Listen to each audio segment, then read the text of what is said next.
Hello and welcome to episode 163 of the Money to the Masses podcast with your resident expert as always, Damien Fay, and me, Andy Leeks. Damien, welcome back. How are we doing? Very good, Andy. I'm actually in a very good mood. It's been a positive week and we've had some nice feedback as ever. So I wanted to read one of those out because it did make me laugh. If you go onto iTunes, you can leave a review, and the person had said it'd been so difficult in the past they'd never done it. So I happened to go on there the other day. I shared it on Facebook as well. My favourite line within it was, Damien and Andy have an infectious nature and banter between them that makes you wish they were down your local pub available for a drink. And technically that is possible. It was. I actually put it on Facebook, and the fact my wife liked the comment, I took that as a pass. So, if there's ever a possibility of us going down the pub, we are available for drinks and almost functions. So, yeah, that was quite nice. And so that's put me in a very positive mood. And we had some great feedback on the 30-day money plan book, actually, which I don't know if people recall that I published that. I think it was almost 4 years ago to the day that I put that out there. And that book was a 30-day... It was 30 chapters. You would look at one a day, and it was meant to be able to help you do something very quickly on your phone, on the train, perhaps within less than 5 minutes a day on average. And that was the idea of it. And it did very well, went to the top of the business books in Amazon. And it's still been available. You can get it free if you go to the moneytothemasses.com/podcast page on the website. You can get a free copy now. You could pay a $5 on Amazon if you wanted, but you can get it free. And I've actually updated it, as I said recently. And the reason I mention it is that I had an email from somebody saying about how much they'd enjoyed the book and how much of a difference it made to them, and they'd taken various different actions as a result of the book. And it was really great feedback. And what was so nice, if you make something that was 4 years ago, I wrote that, and given that things in money do tend to date, it's that desire to try and produce things that are evergreen. And the fact that we do the email updates that you can get if you sign up to the email list that's mentioned in the book introduction, it just gave me sort of a validation as to why I put the effort in to do that. So that was great. So that's made me very positive. And the quick thing I will mention before I ask you how your week has been, Andy, I've got into the Rubik's Cube. I bought my daughter a Rubik's Cube for her birthday. She wanted one. But in a true dad style, she's not played with it yet because I've actually been playing with a Rubik's Cube. And if you remember them from the 80s, you could never do them. And there is the geek in me sat down and found a use for YouTube. And there was a particular way to try and solve a Rubik's Cube. I don't know if anyone has ever done it out there. So I'm learning how to solve a Rubik's Cube no matter what state it's in. And there is basically an algorithm, sets of moves in certain scenarios. It's much more complicated than you think. So I'm basically learning how to complete the Rubik's Cube. So that's a complete aside. But anyway, I'm quite enjoying that. Very good. I remember doing that a few years ago, and there's definitely a technique. I think you have to get like a plus sign, and then you get the corners in, and then you have to fill one side. You start with the white side, and then you move. I don't know. You're right, Andy. It's the white side is the key, and when you see somebody who does it very quickly, you just think they're working out where things actually go. It doesn't quite work like that. You're trying to achieve incremental things, like you say, complete the white side, and then that seems to be the key to the whole thing. And then from there, if you've got certain setup, you have to do this series of moves, and they're quite complex. But so you're actually not really looking too much at the colours. Sometimes you're just doing a set sequence of moves that then achieve the next stage. So anyway, I bore people with it, but I posted a picture on Twitter. I was so pleased with myself. So anyway, how's your week been, Andy? Yeah, it's been a very quiet week, actually. Just been cracking on with a day job because I'm looking forward to a nice weekend away with the family, and I'm going to watch my beloved Watford play.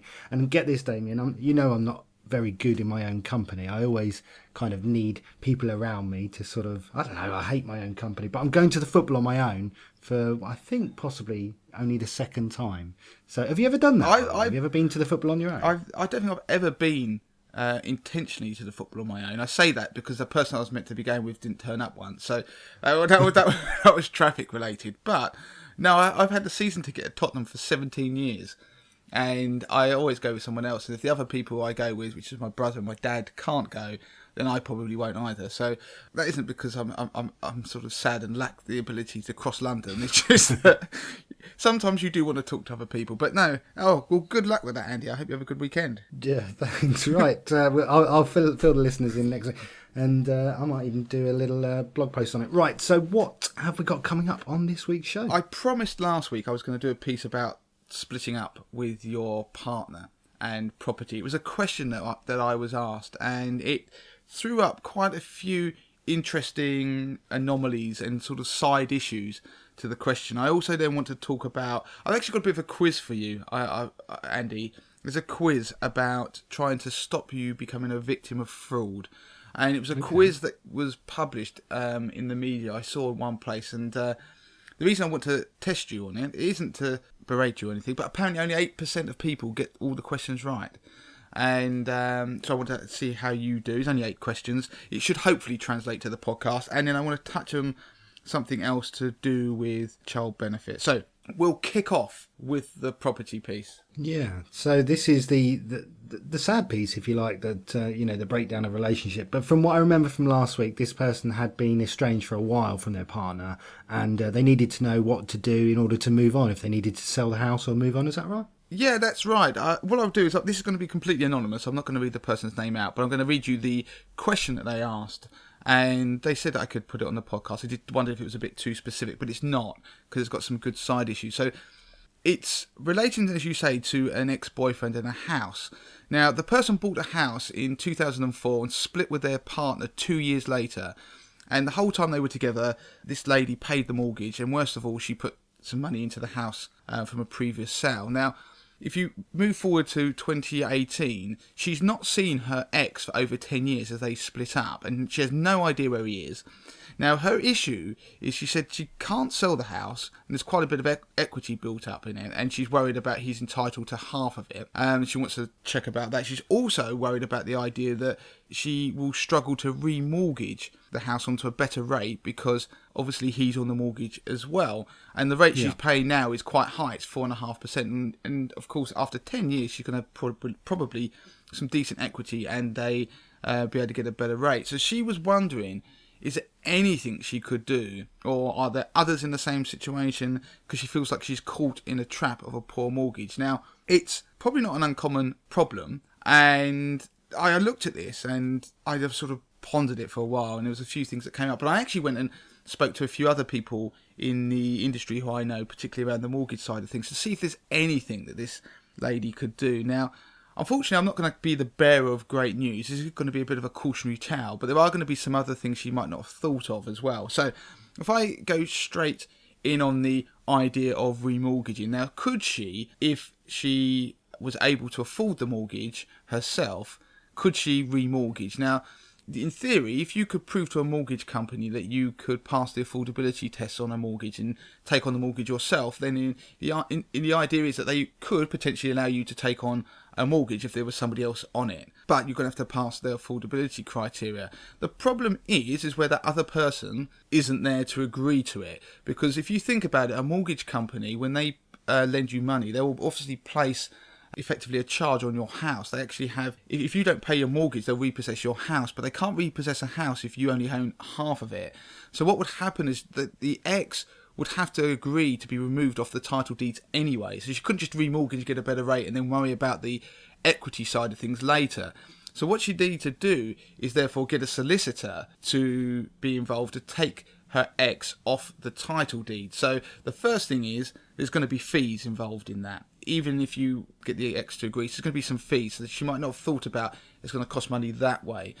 The other issue is she can't do it without the ex-partner's permission, because you could easily just try and take somebody's name off the title deeds, and then the solicitor would be liable for some action in the future. So there is a problem for her, and it's probably not the news she wanted to hear, is that she has got a house that's built up equity over 10 years that partner is entitled to his share of it, and also she can't sell the house or do anything until she contacts him.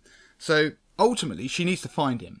There's no two ways around it. So that's going to mean Facebook, it's probably going to have to be in other social media, Google. But how do you find somebody who maybe doesn't want to be found, or you can't find by the usual means. And some of the suggestions within the people I've spoken to who've come across something like this is that she could write a letter with postage on it that is to the named person only, so written to her ex-partner, and go and try and speak to his family or past employers or companies he's worked for who may have a forwarding address for him. Now, they won't disclose where he lives, but they would probably quite happily pass on a letter. There's nothing to stop them doing that. So that is one way if you can't track them down.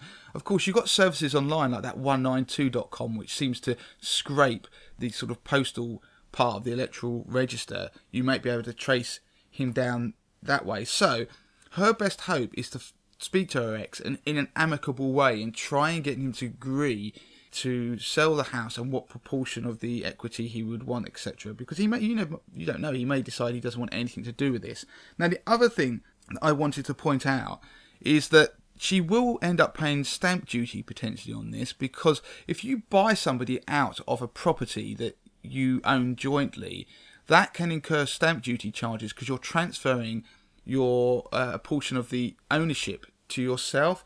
So in this example, she could end up finding that if a house was worth around £400,000 and she had half of that, she could end up with a stamp duty charge of about £1,500.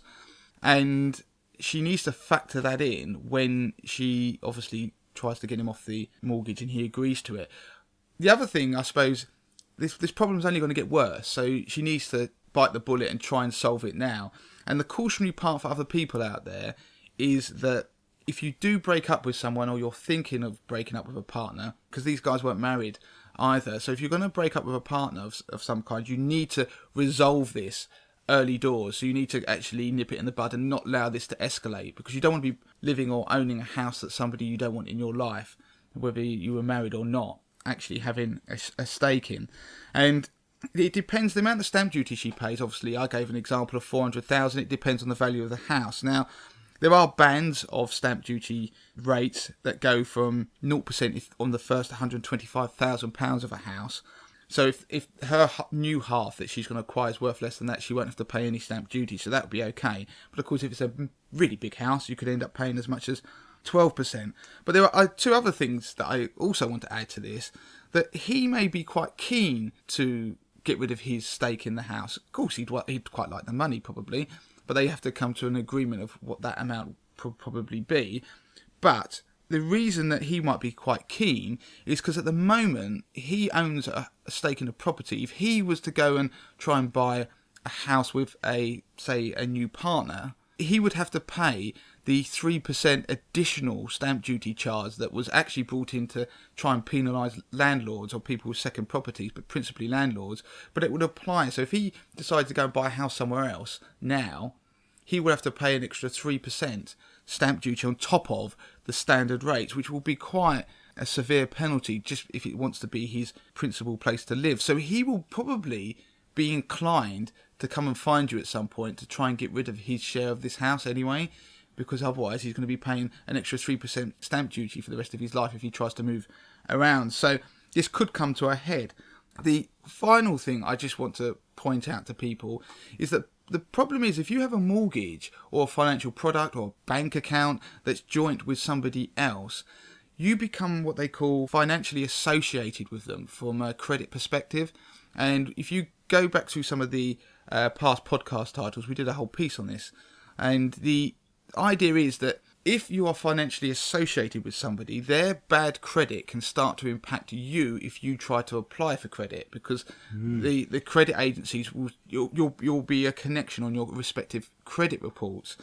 So there is an incentive for this lady to get rid of him off the mortgage and then contact the respective agencies, the credit rating agencies like Experian, etc., to apply for a financial disassociation, so she makes sure she's not in any way connected to this ex-partner. So just because you get rid of somebody out of your life, and it may seem the easiest thing to do because you don't want them around, it is good to try and make a clean break of it sooner rather than later, even though that's more painful, because at some point you're going to probably have to, well, you are going to have to invite them back into your life, and it'll probably be even more painful if it means you're going to have to hand them over £100,000 of equity from a house that you've lived in and been paying the mortgage on. So, cautionary tale really for everybody. Some interesting points to bear in mind.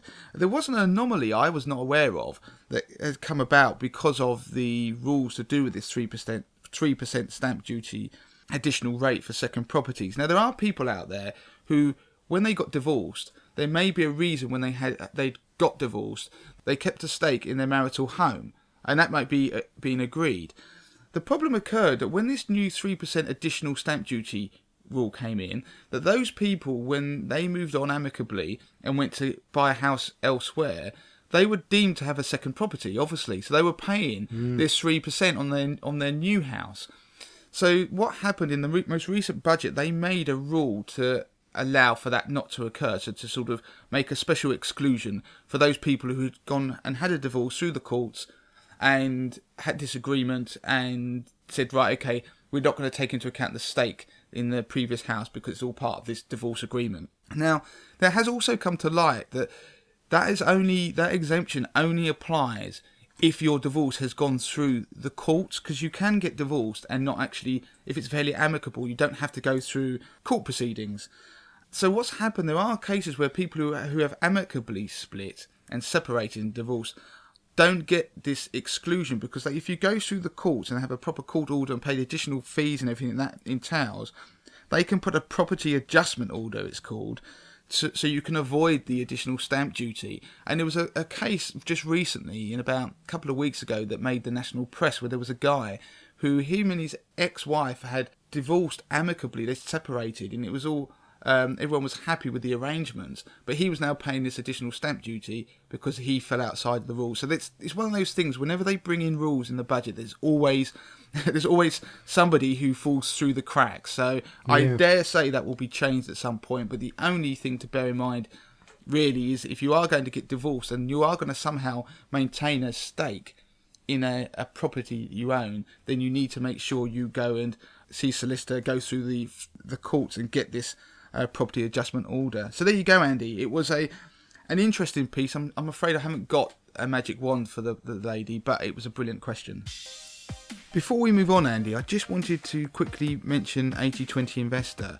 Now, 80/20 Investor is my DIY investment service. Do go and check it out. I empower and teach people how to invest their own money. The service provides data-driven fund tables. The data is driven by my own unique 80/20 Investor algorithm, which I created. You also get stop-loss alerts, you get research articles and insights, you get market commentaries, monthly commentaries, and DIY investment lessons, but you also get access to my £50,000 portfolio, which is a portfolio of my own money, which I run live on the site for members to see, and it shows people how I use the service to maximise my returns. And in the first 2 years of doing so, I turned £50,000 into £59,500, which is a 19% return, beating investment managers, professional fund managers, financial advisors, investment banks, passive trackers, and the market. So everybody can have a free 30-day trial of 80/20 Investor, and you can claim that by going to moneytothemasses.com and going and clicking on the 80/20 Investor hyperlink at the top of the page. So go and try the service. Let me know what you think of it, and I know from the feedback that you're going to love it. But for now, on with the show.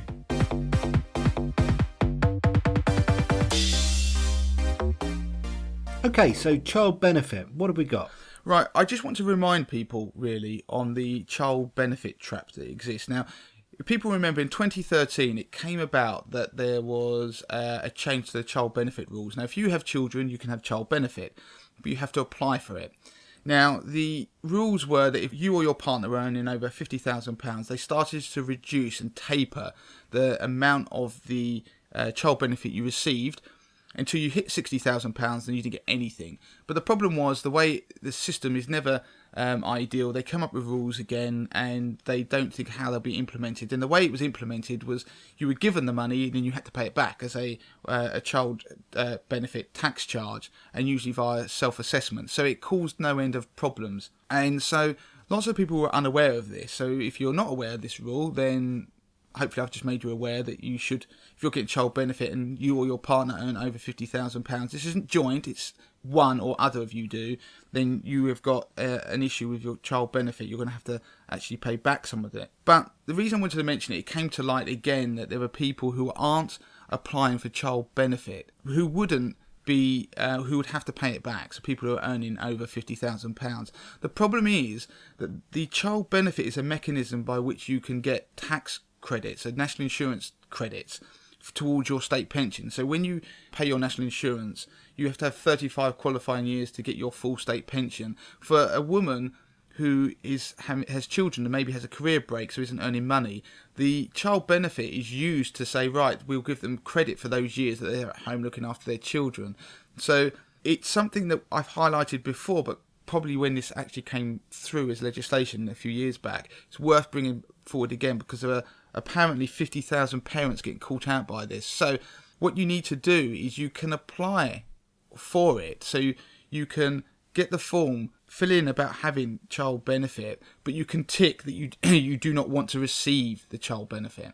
And so therefore you're getting those credits. Now you can't go back and say, oh, whoops, I forgot to do that, because I only backdate these credits and for your qualifying years for 3 months in this instance. So if you've been going years and haven't actually been applying for or actually been put down as wanting child benefit, even though you can't receive it, and saying I don't want it, then you've kind of lost, unfortunately, a few years of national insurance qualifying years. But of course the positive is you've only got to have 35 years. So if people are going to be living until they're into their retirement, having to work 35, 40 years minimum, then they're going to probably make it up somewhere else. So it was just an FYI for people out there to bear this in mind. Don't think, oh, well, I'm not going to even go and fill the form in. You need to fill the form in. You need to tick the right box. And that makes sure that you get those qualifying years. Good. Interesting stuff. What have we got next? Right, the final piece, Andy. This is a quiz. I hope it's going to translate to the podcast. And it's a campaign that came about, the Stop Fraud campaign. They created this quiz. It was a quiz that's based around things like emails and text messages, which are huge ways of fraudsters scamming people. So they'll send you a text message and they may be fraudulent in some way. But of course, our banks and building societies also contact us by text message and email message. So it's trying to work out which is fraud, which is fine. And this is what the quiz does. So this is a quiz that was backed by governments and firms. And there's 8 questions. I'm going to run through them. So I'm going to read the messages out and the question for you, Andy. And you need to tell me what your answer is. And then I'll give you a score out of 8. And as I say, only 8% of people got all 8 questions right. So those 8% of people are the ones, presumably, who wouldn't be victims of fraud. So this isn't to judge anyone, but it's a bit of fun. Okay, good. Okay, so question 1, Andy. You get this text from your bank notifying you of some fraudulent activity and giving you instructions on what to do. Now, I'm going to read you the text. The text comes through and it says, we have detected some fraudulent activity on your current account. Please transfer your current account balance to the safe account below while we investigate the issue. The full amount will be transferred back into your account once we can be sure it is secure. And they give you the account details. Now, what would you do, Andy? Would you transfer the money or would you not? That particular one, to transfer my whole account to an account via a text, I would say that I'd be worried by that and I wouldn't do it. I would assume that was fraudulent and I would call my bank. Yeah, you're via a separate means. You are correct, Andy. The next one is you receive this email about some unusual activity which asks you to confirm your account details. Now, this is the email. It's got a subject title, important. We noticed unusual activity in your account. We are concerned that someone is using your account without knowledge. Recent activity on your account seems to have occurred from a suspicious location. Log into your account as soon as possible. We may ask you to confirm information you provided when you created your account to make sure you are indeed the account holder. We'll then ask you to confirm your password and security questions. And then obviously there's a link for you to go through. So would you click on the link and go through to log in? I wouldn't click on the link. I would go through my normal means through my mobile phone secure app or via my desktop. But I would definitely log into my bank to see what was up. But I wouldn't do it via the link. I mean, play along with this quiz by all means. That's the point of this piece. So you said you wouldn't go through, Andy, and you are in fact correct. The the thing you should do is if you want to go through, you can contact your bank and log in. It's the point on this one is the fact that the link is the problem. They could give you a URL that takes you to a fake site. So question 3, Andy. This one is your bank asks you to call them if you did not set up a standing order to make a new payment. And the text message says, this code is to make a new payment for £537 to an account ending 1553. Do not share this code with anyone. Call immediately if you didn't request this. And it gives you the code. So would you ring them or would you not? I suppose the question is, did I make that transfer? If I don't recall making that transfer and that came through, I would probably ring them. Yeah, I would say that sounds like a standard message that you might receive. So correct, Andy. That's a genuine message, so you were correct. So number 4, you get a text message from your bank querying a recent transaction, and this is the message. So whatever bank has noticed your debit card was recently used on a particular, it gives a date, time, and it even gives you the store. So in this case it was Apple online store for £197. If this was not you, please urgently call our prevention line on, and it gives you a telephone number. Do not reply to this SMS. So would you call the number provided? I probably would in that situation, yes. See, Andy, the answer to that is Failed. You failed on that one, but because the number is, as you actually alluded to in your first answer to the first question, you said you'd probably get in touch with them separately by calling a number that you've got maybe on the back of your card or something like that. So don't call a number that's in a text message. And this is why only 8% of people get this quiz right. The 5th question is you're having some new radiators fitted and you get this email from your plumber to notify you of some changes to their bank details before you send their fee. And it's just from your plumber, and it says, "Dear Mr. Leeks, we need the funds up front before starting our job at your property. Please arrange for a bank transfer to the details below as soon as possible. Kind regards." And it's the plumber. I would definitely not in that situation, only because, Damien, I've learned through you and through previous podcasts that we've done, a very, very similar thing happened to a lady with conversations with her solicitors about transferring the funds for a property, and basically it was a scam where someone had got into the email and replicated what had happened. Yeah. So I'd say no, that's the situation there. So you're correct, Andy. You got that right. Don't do it, because, as Andy said, people do hack into people's emails or somehow be able to replicate their email. We had this actually on a holiday. We didn't send the money, we contacted them directly. It was a bit odd, but they'd been the whole company had to send out loads of emails. Now, the 6th question is you receive these texts informing you that your card has been blocked due to recent transactions. Do you trust them? The first one says, we need to verify some recent transactions on your debit card, which is now blocked. We will send you a message from, and it gives you a number 07480357009 with the transaction details for you to check. You then get the message that has a list of the transactions. So in this one it says something to do with Sony, gives you time, dates, that one was declined, these ones were approved. So like a mini statement. Reply Y if you made these transactions. If you do not recognise one or more of these, reply N. Do you trust these messages, Andy? That's really a 50-50. I would, again, I'd probably err on the side of caution on that, because it's getting this message and asking about a different telephone number. I'd probably disregard the text messages, but then log on to my bank via my normal means and just double check and make sure that everything was okay. I'd possibly even go to my local shop and buy something for a small purchase for £1 or £2 to see if my debit card actually was blocked. So do you trust them though? No. That was incorrect. Now, this is interesting, because as much as we all like to think we know about money, I did this quiz and I actually got this question wrong. And so I was part of the 92% who didn't get all the questions right. And like you, Andy, I wouldn't trust the message. And so what I would do is contact the bank directly. So I'll come back to that at the end of the quiz. So I wouldn't trust the message, but I would contact them directly. The 7th one is your bank texts you to tell you that there's a problem with your account login. Would you call the number they've given you to fix the problem? We're sorry, but this is the text. We're sorry, but your login details have been suspended. Please call us on. It gives you a number. Please have your account details to hand when you call. Would you call the number? Only from previous experience in this very quiz, I'd probably say no, but I don't know. Had I just got that in isolation? Possibly. So I'm going to say no, but with a caveat. You're correct. It is no. You don't call them. And the last question, before I give you your score, which you probably have already worked out by now, the latest credit card statement is ready to view. So this is your last credit card statement is ready to view, and you receive a text message that says, that very fact, your new statement for credit card ending 4415 is ready to view. Please sign in to online banking for further details. Do you trust this message? Is it asking me to click on anything? No, it's just telling you facts. It's just saying log into your online banking. It's got nothing to click, no numbers or anything. I would probably trust it because it's not asking me to. It's not a call to action. Fantastic. There you go, Andy. You were correct. So, if we had a drum roll, I'd give you a drum roll, but anyone listening would have worked out that, Andy, you got 6 out of 8. Now, I thought it was a very good quiz. It's very simple. I started it with such confidence and thought I'm going to smash this into the park. 8 out of 8, and I actually got 7. And the reason I got the 7 is the question that you also got incorrectly, Andy, where I was just mistrusting. I have a general rule of thumb. I use the X-Files approach to money. Trust no one. So if I get something, I would not trust it, even if it seemed incredibly genuine. And in the example that we spoke about, where it was saying, do you trust it?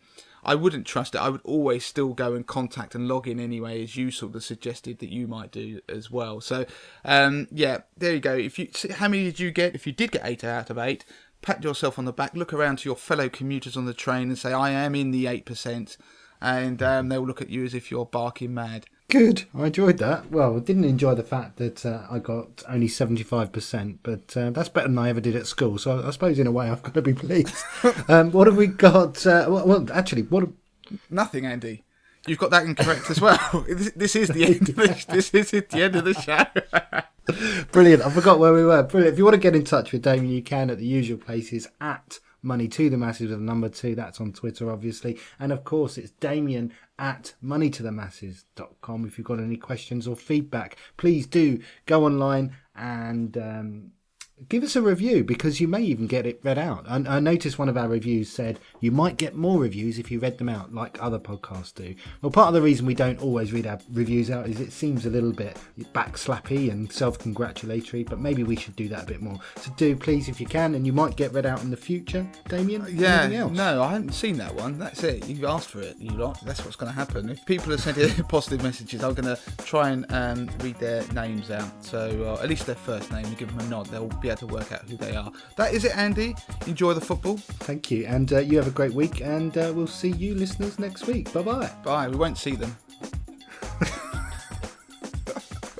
Don't forget to claim your free copy of Damien's best-selling book, The 30-Day Money Plan. Sort your finances in just 5 minutes a day, worth $4.99. Just go to moneytothemasses.com/podcast to find out how.